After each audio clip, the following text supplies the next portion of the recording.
Welcome to the Operation Game Night Podcast. We are back and better than ever. And today we have a very special guest. He is vibrant. He is versatile. He is vivacious. He's a little bit voluptuous. He's our very first, very important person, VIP, on the podcast since our reorg.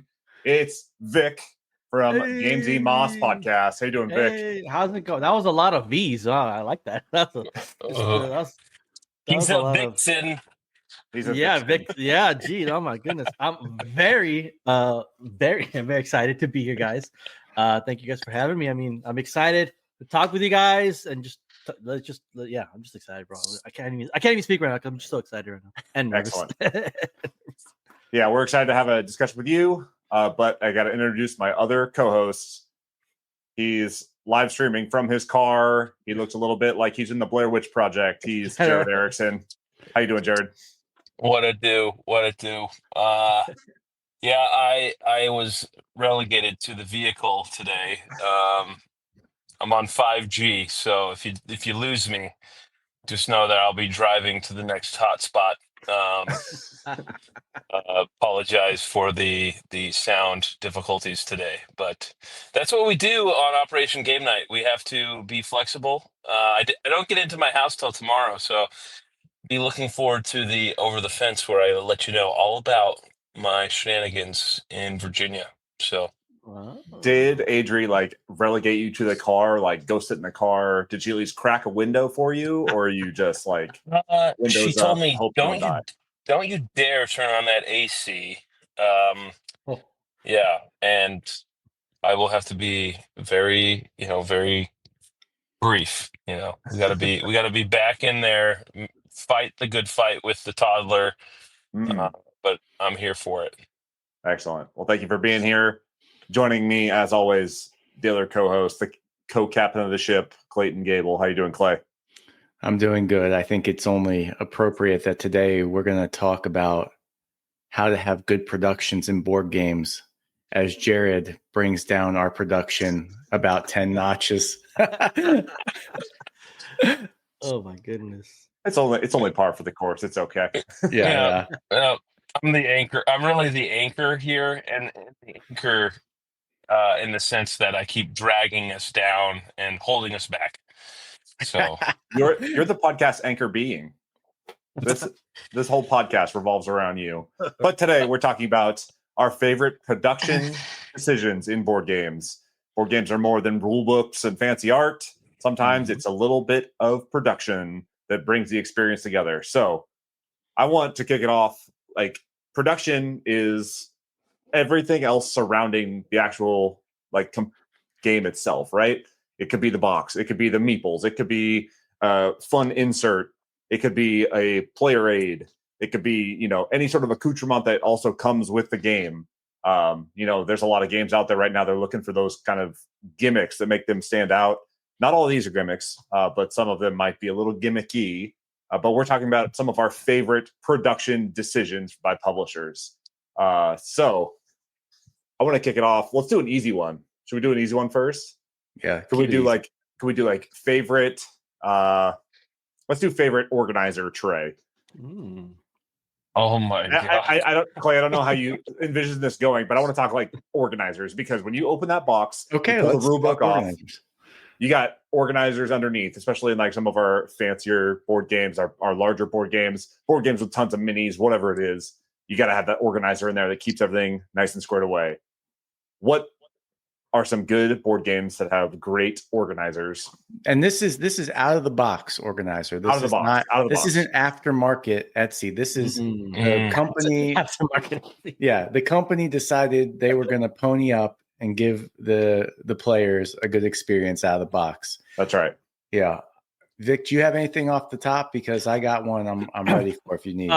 So the one that comes to my mind, and for your listeners and that have watched my podcast, know that I'm a big Betrayal on the Hill. Yep. Mm-hmm. Big number one board game ever. Love it. They came out with one called Betrayal on the House Legacy. Yep. Now, Legacy, when I opened that box up, everything was good to go. You're ready to go right off the bat. They have it set up so you just literally take it off, and you're ready to start playing. And even then, when like you put it away, the tray itself, the box itself is like, this spot goes where all the tiles go. This is where all the cards go. And then so right off the bat, I was like, okay, we're in for a show because this game like guides you on how to like put it away and how to take it out. Yeah. And I thought that was beautiful. I thought Legacy was great. I mean, first of all, I'm playing Betrayal, and now I get to play Legacy game, which I love campaign Legacy games. Like hands down, like one of my favorite games to play. I love because it brings everyone back to the table to continue our story that we left off at. But I thought that was genius. It even has like a section for your trash, like your like cards that you don't use anymore. Like you can place them in there now. So I was like, oh, okay, they thought of everything on that. So for me, it's got to be Legacy. And the more recent version of that is probably like Arcs. Arcs did kind of a similar thing. It comes in the campaign box, which is much larger. Comes with 2 separate trays that are like your campaign trays that you can throw all your stuff in, put it away, pull it out again next week or whatever to continue the story. Correct. Clay, what you got? No, I think that's kind of an interesting point, bringing up a Legacy game, because I think it's almost a requirement for Legacy games to have that type of organization to kind of make it easy to get in and out of the games. I wanted to shout out, I gave him some crap a couple weeks ago. Man, I'm losing track of time. It was a while ago, but Final Frontier shut down and Merchant's Cove got all locked up. I ordered the big box for that. Eventually, I was able to get it by paying for shipping again from Quartermaster Logistics. It came, and this box is incredible. It has little game trays for each individual of like the 10 different factions you can play. And like all the components are right there in that. So to play the game, you just pull out your little box components. And then there's a box within the box. So you pull out the box with all the player stuff. And then there's all the components for like just the game in general right underneath. So it makes it really easy to navigate a game that has a lot of different components because it's so asymmetric and has so much different stuff going on. So I thought that was a beautiful big box that they came out with. And it is from the company. I know it's an upgrade. It wasn't like how Merchant's Cove came, but they did make that. And I think it's quite nice. And that's a collector's item now because they don't exist anymore, it sounds like. Is that correct? True. Yeah. I got eyes on this weekend. Also, maybe a little foreshadowing for Over the Fence because I was up in York, Pennsylvania this weekend. Why'd you go up there? I don't know. Long lost friend, maybe. Okay. Maple Donuts. They were up there. Those are good. I mean, this box is massive. You could put a small dog in there and it would be fine. Like it could be a kennel. It could easily be a kennel. But yeah, the organization in there was very nice. I liked it. But while you guys were talking, I was thinking of Dead Reckoning. I mean, not only is the organization good, but like the artwork on the organization makes you feel like you're just, you're getting out the casks from the center of the battle warship as you're getting ready to go fly sail your pirate boat around the Caribbean to go blast each other. So I was a huge fan of Dead Reckoning until Clay got rid of it. So rest in peace, Dead Reckoning. I'm just going to keep bringing that up until he buys it again. My God. But not a fan, Clay? I was actually, as the resident party guy, I was actually thinking of Camel Up. Like, it's a very simple game, and the box is probably bigger than it needs to be, but just as Vic was saying, it tells you exactly where to put everything for a quick and easy setup takedown. And that's one of your key items for yard sale in a game. Top shelf yard sale? Yeah, top shelf yard sale. Is this 15 minutes or not? I mean, yeah, you can easily set up some of these big boy games if they have the right know-how and a box specialist on the payroll. You can tell. Box specialist, love that. Oh yeah.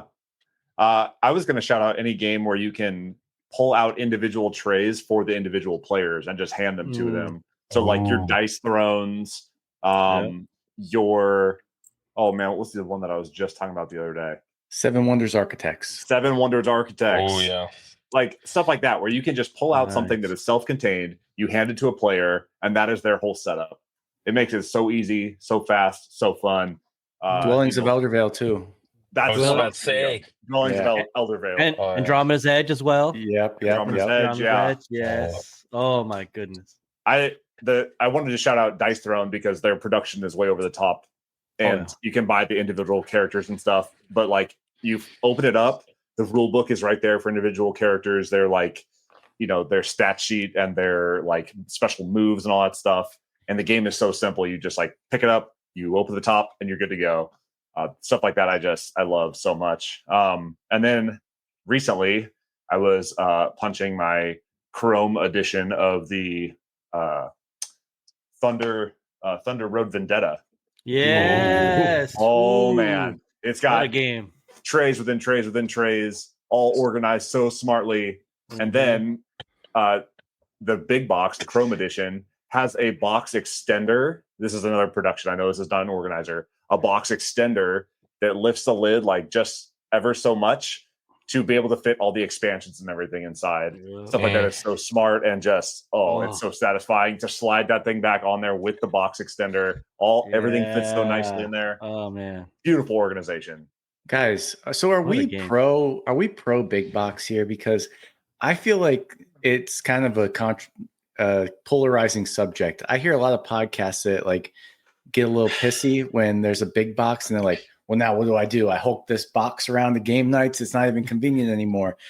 I love big boxes. No. I want go big or go home. Go big or go home. Come on. That's right. If you make a big box for a game, I'm probably going to buy all the expansions just to fill it up. Right. Travis has the Everdell. You. Yeah. Yes.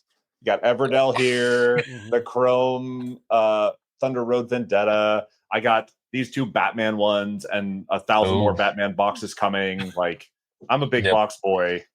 I'm more than happy to lug a box around to a game night. Like, I'm not the type of guy that's going to have a huge bag of board games, right? Like the all play board game bags that they sell. But if I'm going to bring one game to game night, I don't mind lugging around a big box. Mm-hmm. I think I'm pro big box.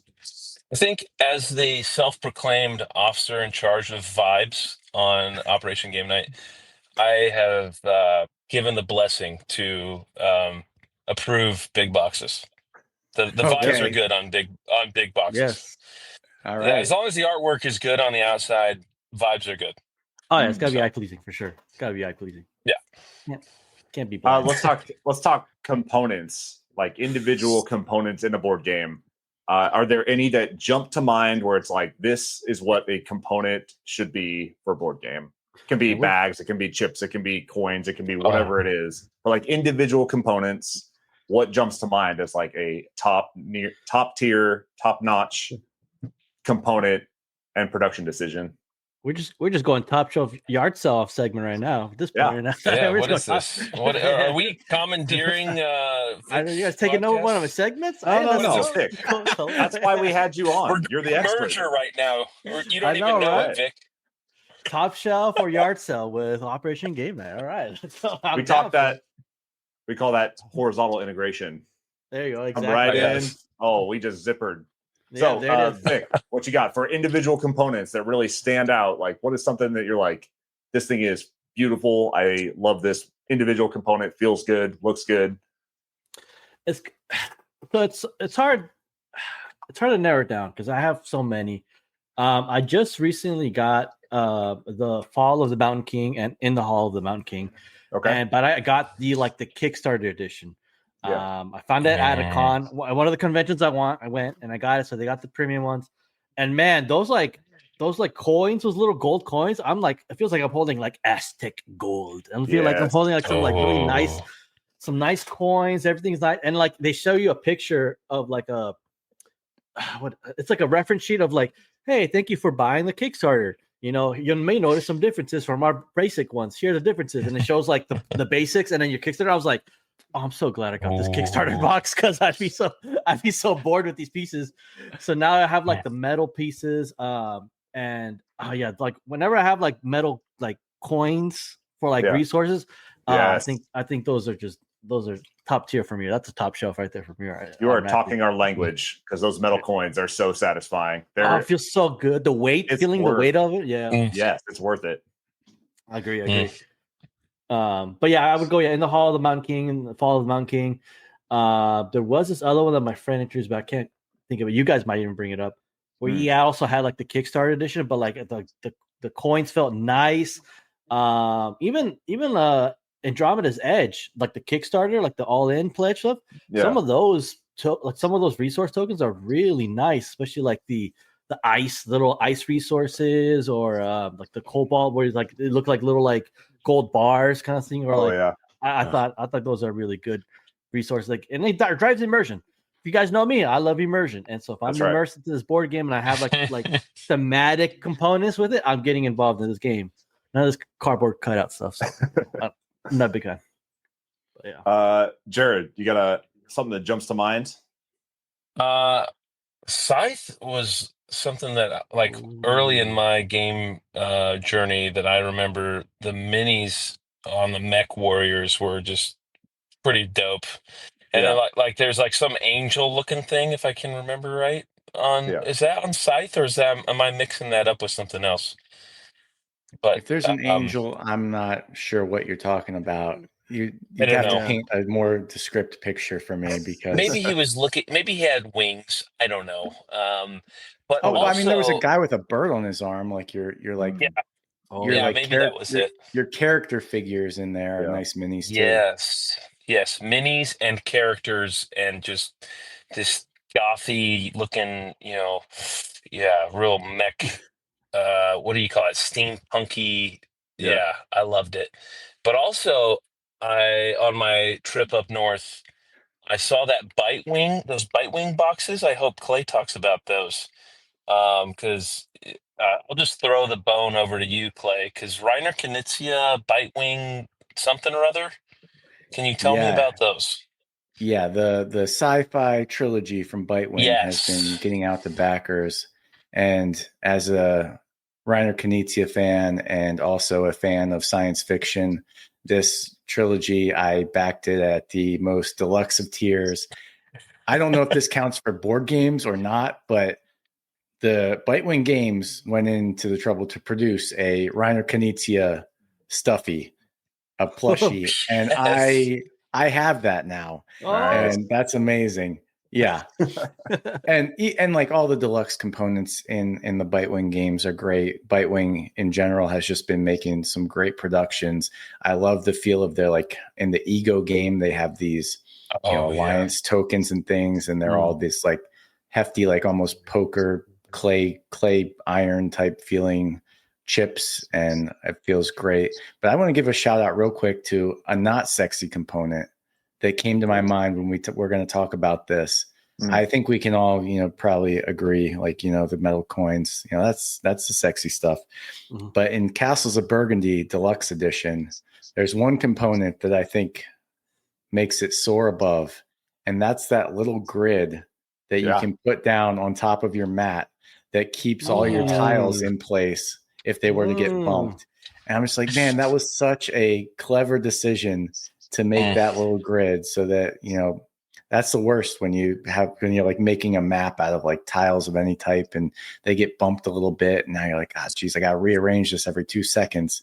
And they solved that on Castles of Burgundy Deluxe Edition. And I am very into that particular component. That's a great one. Good call out. I was going to say any game that has like the 3D printed buildings where like a skyline is important to build. So like I was thinking of Skyrise. I got that like mega Kickstarter edition. It comes with like each individual faction or like, color that you're playing as has unique crafted buildings, and they all look different. So like your small buildings between all 4 factions, there's no duplicate buildings. The mediums, there's no duplicates. Talls, there's no duplicates. And then you have individual like I don't even know what they're called, but like the special ability buildings are all these like beautiful large crafted like miniatures, and when you put it all out there on the table, you build this like 3D skyline that looks amazing. Same thing with like Foundations of Rome. You're putting those buildings out there, and it just looks beautiful. Like stuff like that is just so immersive. And as an engineer, when you like finish the game, you have this nice skyline that's going on. It's just so satisfying. I love that so much. Dang. Travis, I fear we might be coming off like a little privileged because we're just shouting out all these Kickstarter versions. And like I know, yeah, expensive games.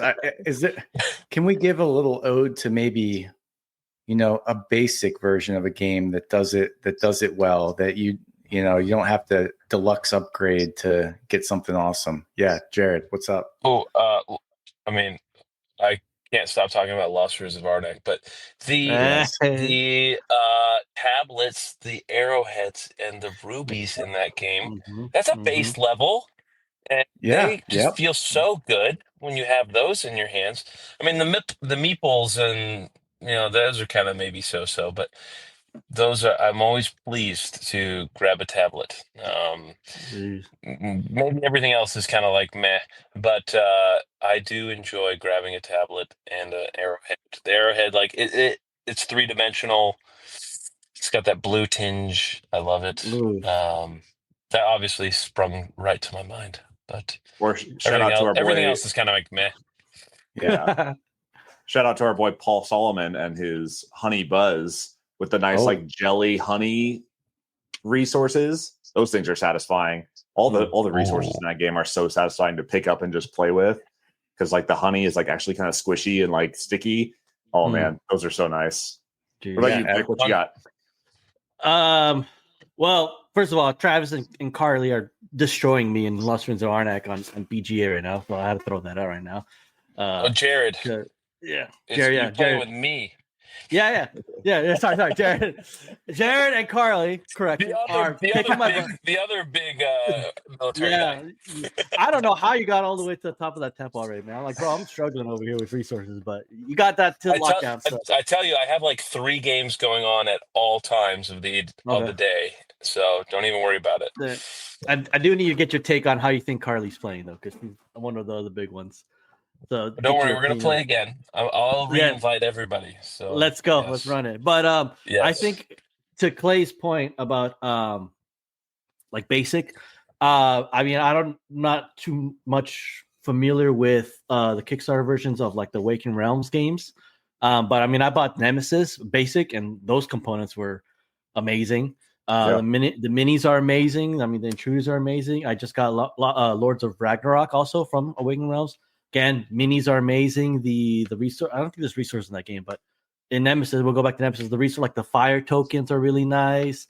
The noise markers are really nice. And I didn't really get the Kickstarter ones, but Awakened Realms likes to go over the top on their games a little too much. For when it comes to like that basic agenda of games. Again, probably this is my exception, but I mean, Betrayal. The basic versions of Betrayals, I think their components are nice. They're a little cut out board pieces, but I mean, I like the little meeples and I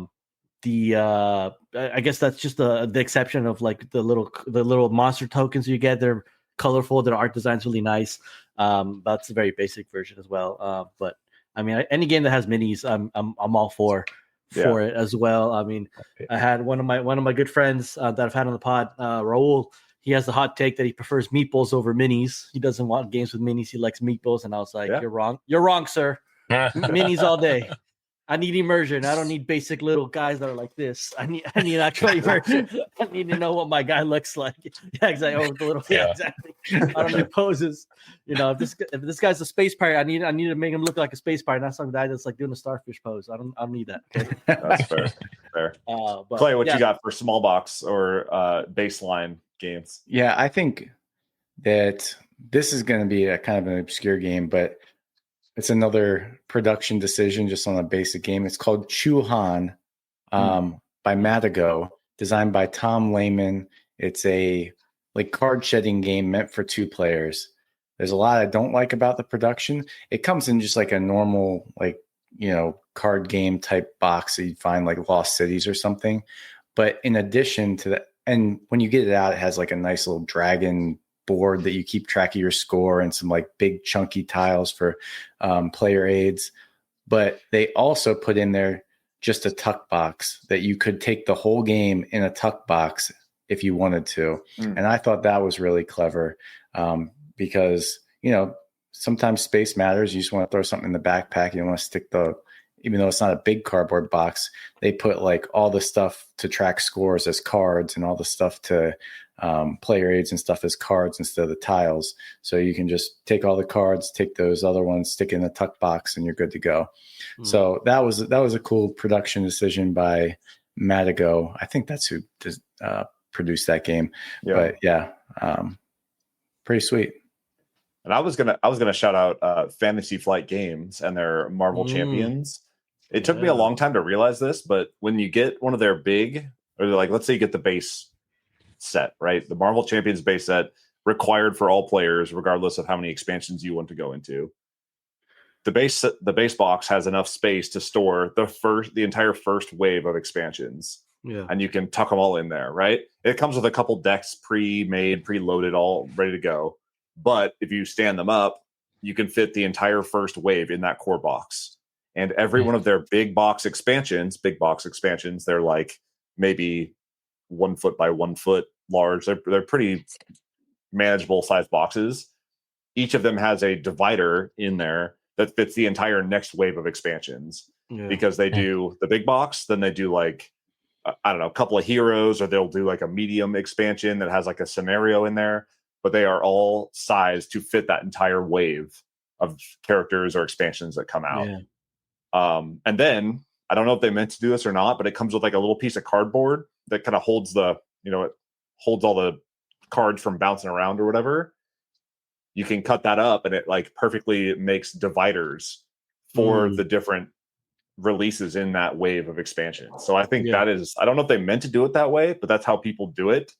Like I've seen it online, people, make dividers out of this thing, but it's so smart and it's so economic in such a small box. I'm always really impressed by that stuff. For sure. What about like player aids, something that helps the player either when they're setting it up or taking it down or following the rules or mid play, like something that just helps players? You got anything that springs to mind? Production decision that helps players. Look, I know Clay hasn't played this game yet, and you need to, but Civolution. Come on, Clay, get on this. You got to get on this game. Oh my goodness. If you love Castle of Burgundy, my guy, you're going to love this game. All right.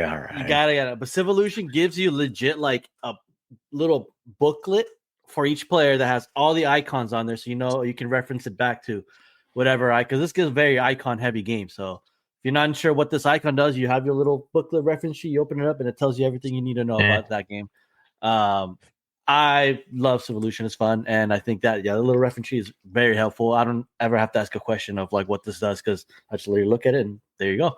So you don't have to bother the game master or the owner of the game with questions. You can the game master will be like, just look at your booklet. And like, okay. And then you're done. That's it. So that's pretty nice. That's pretty nice. You might have me with the booklet because let's go. Come on. The booklet in Arcs that pretty much every player gets their own mini rule book in Arcs too. Yeah. And that just makes it so much easier. It doesn't necessarily help with setup, but I mean, as you're playing, 98% of the questions you might have, you can literally flip through a little 3-page rule book and get the answer to it. Yep. Jared, what you got? I was gonna think about Reiner Knizia more and like Rebirth, but that's just because it's the simple mechanics of his games and like the icons just make it so easy to play a lot of his games and stuff. Yeah. But nothing else really springing to my mind.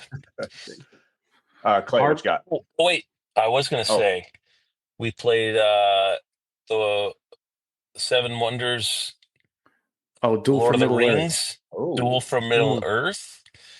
I mean, any of those Seven Wonders, the iconography on those are very helpful and make it go very smooth. And I mean, I hate to say BGA just like makes everything that much better, but when you play online, the computer just calculates everything for you anyway. So that's why I like BGA.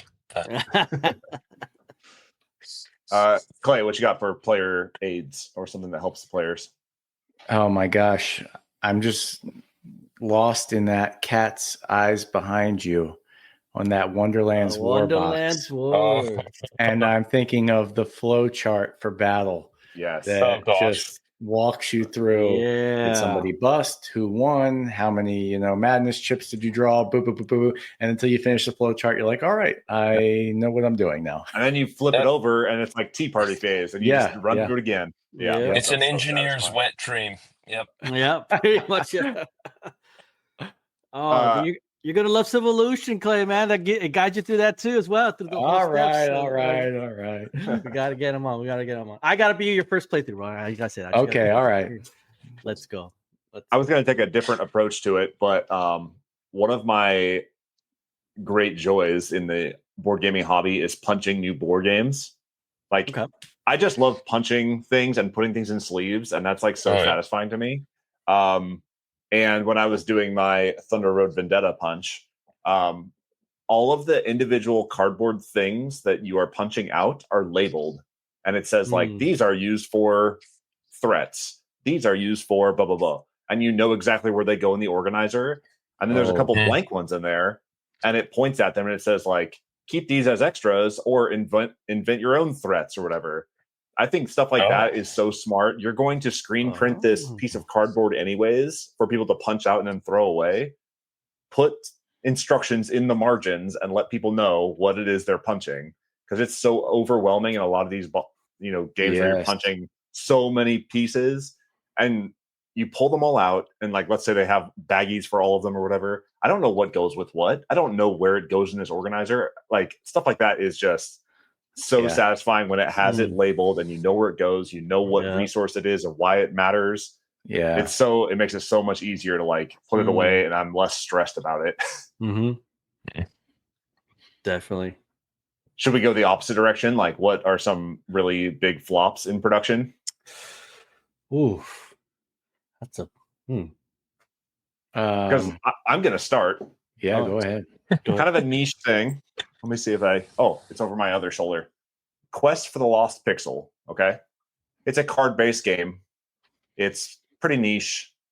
You buy this box and it's literally just cards rolling around in a box that are, like, taped together with paper. Like, you buy it and it's like a maraca. Like, you shake that thing and it's just packs of cards that are banded with a little piece of paper that then you have to find a way to organize. And that is so unsatisfying and so bad. And people, like, 3D print their own dividers and all that stuff. But, like, just core game, it's literally, I don't even think there's a rule book in there. I think it's literally just cards, and it's like, look up the rule book online. It's a great game. It's really cool. But man, that production just is so anti-player. It's crazy. Yeah. Oh my! I don't know if it's a Fantasy Flight. Oh, it's Fantasy Flight game, but I don't know if this is the game that I'm talking about. But Star Wars Rebellion or the 2-player game. That box. Oh my god! There's so much, like, minis in there, but the way the box is set up, if I'm correct, is when you take it off, it's like those, like, the box that, like, it's like this, and it dips in this, like, middle crevice. And you gotta, like, put the crevice underneath it, and then, like, they just stuff the minis in there. I'm like, that's so annoying, because it's like you just have to, like, open it up and organization, and then the cards just go in the middle of the little crevice, and things just bounces everywhere. It just gets there. Oh my, that bugs me so much.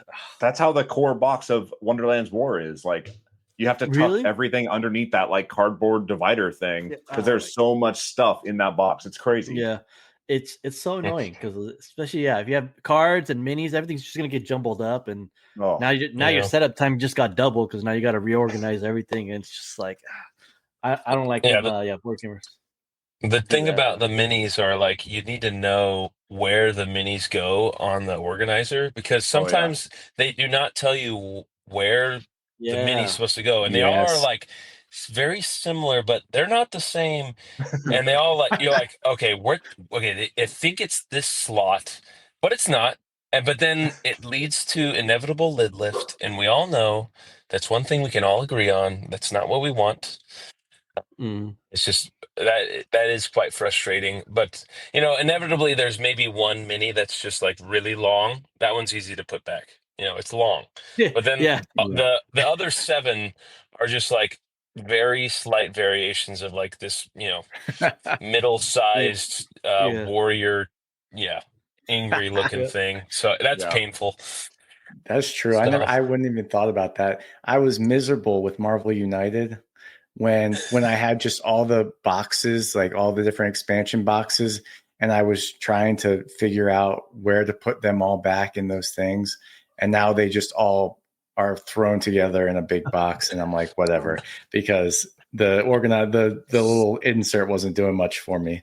Oh my goodness. Also, Jared, good point. I'm looking at you, Simon and Zombicide, because they have 1,000 zombies in those boxes and no labels as to where they go. That stuff is so frustrating. R.I.P. Simon, though. Oh yeah, R.I.P. As mode games. Huh? Let's finish on a high note and talk about something positive again. Any honorable mentions, shout outs for specific games or components that we did not talk about already? Vic. Okay, put it on the spot here. What's a game? There's a game. I don't know if it's Seasons.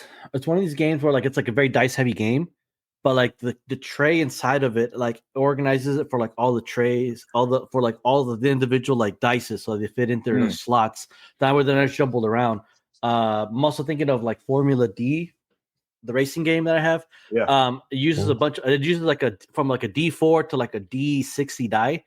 But each in the middle of it has like a specific slot for each die, so it's like nice and organized, nice and tucked in. I like that because it's like that way your dice aren't rolling around in your box everywhere. I mean, they're not going anywhere, but like just have them in a neat little spot so you can like put them in there. Any game that has like dice games that like allow you to like organize your dice and when you put it away, I think that's like brilliant. Instead of putting them in like a big bag or something like that. I know you guys love bags, but like I need to put my dice somewhere so I can easily access them and stuff like that. So I think like Seasons or like Formula D has like some good little like pocket dice areas that you can put them in as well. So I like great shout out. Love it. Jared, what you got? I was just gonna shout out 2 quick ones. Spots, the little wooden bones, and also for the dice miner, the mountain of dice. I just love it. So those are my honorable mentions. Beautiful. And congratulations, you made it through the whole episode without mentioning Camelup's pyramid or the pop-up tree. I thought for sure that one was coming out, but congratulations. I mentioned the box, but I didn't mention the clicker. Wow, that was shame on me. Unbelievable. Clay, what you got? Man, there's so many things I love about board games. And I think for my high note finish, I just want to shout out a few publishers that I think I always rely on for a good production. In the future, I'd like to do like a, top 5 list, like count down our favorite publishers. But now I'm just going to give shout outs to Stonemaier. I think they always have a nice production. I'm really, as I talked about before, liking what Bitewing does with their productions, and All Play. I like what All Play puts out as well. Those are the big ones. If I see they're producing a game, I'm like, I'll probably get it. I know they're going to do it justice. I know Vic would have Awakened Realms probably up there. Big Awakened Realms guy. And my boys. Yeah. But it's just, there's so many good games. I think that it really does matter. Like we have so many options. Like why would I sit down and play with something that's not well produced when there's so many games now that are and have good art and have nice components, have player aids? Like if you're going to take the time to design a good game, you might as well make the right decisions while you're producing it. Mm-hmm. Yeah. I mean, that's like the whole point, right? Is you're trying to create a positive experience while interacting with a set of rules, right? And those are not always in, sync with one another. Sometimes they clash really hard, but that experience matters, because if I pick a box off a shelf and there's stuff rolling around inside, or like you got lid lift because not everything fits, or the iconography is bad and it's hard to navigate the rules via, the iconography, that stuff just clashes with your experience, and you're less likely to go back to that game.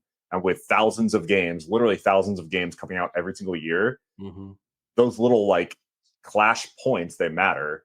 Yeah. But when you pull something out and it's got nice snapping magnets in the box and it unfolds and everything's organized and you pick up the rule books and it's like that nice vinyl. Okay. Oh man. Like those games just like they set the tone so early and you're more likely to have a positive experience.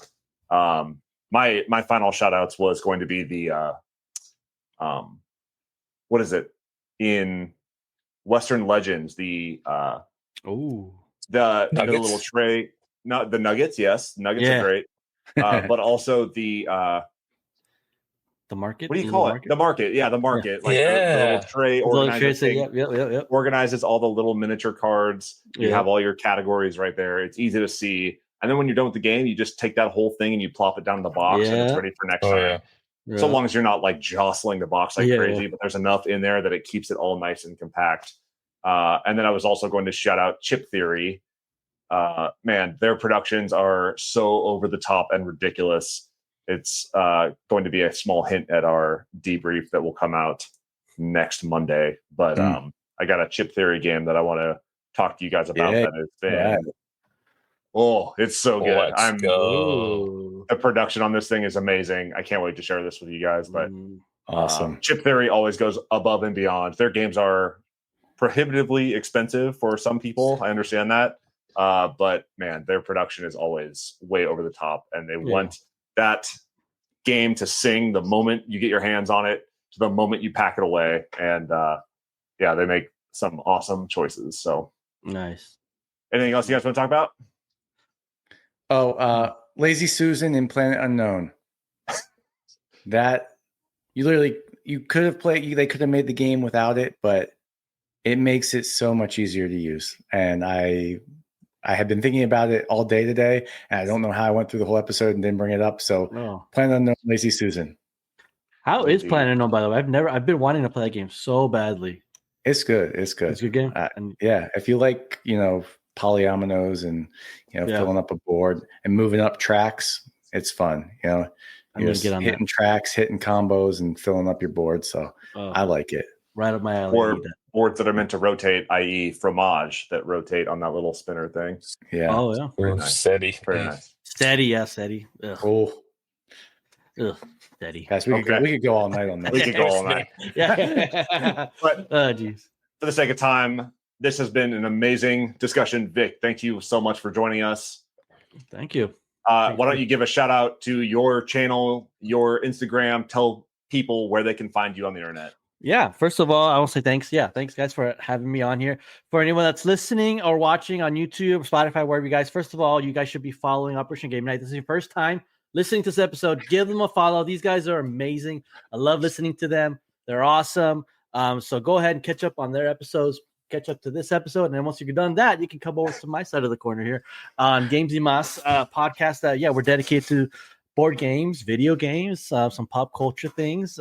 We like to nerd out. We've had the guys here on Operation Game Night on our podcast, and we've always had a blast. We've talked about some fun topics. I mean, our this and that episode was so much fun, dude. That thing was like blast. Like we need to do like a part. We need to do like a part 2 for it for sure. Yes. We gotta do a part, and that was great. And I love listening to you guys. You guys are amazing. But if you guys want to also get some more board game fixes, I like to cater more towards like the super beginner people that don't know board gaming, trying to guide them into the world of board gaming and stuff. And so if that's up your alley, you can find us on all socials. We're on Facebook, X, TikTok, YouTube, Spotify, Apple Podcast, iHeartRadio, all that stuff.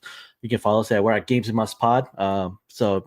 Give us a follow if you like. But first, follow these guys. If you're not following them, you got to follow them. Like give them a like, give them a heart, give them all the comments. Leave them a like, and then you can come follow us afterwards and stuff. So, but right. Very honored, thankful that we finally got to collab again on your guys' podcast, and I had you guys on mine.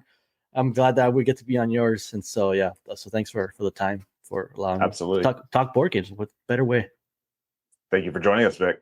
Yeah. For Operation Game Night, I have been Travis. He has been Clay. He has been Jared. Hit us up in the comments and let us know what your favorite production choices are. And that's it. That's a wrap.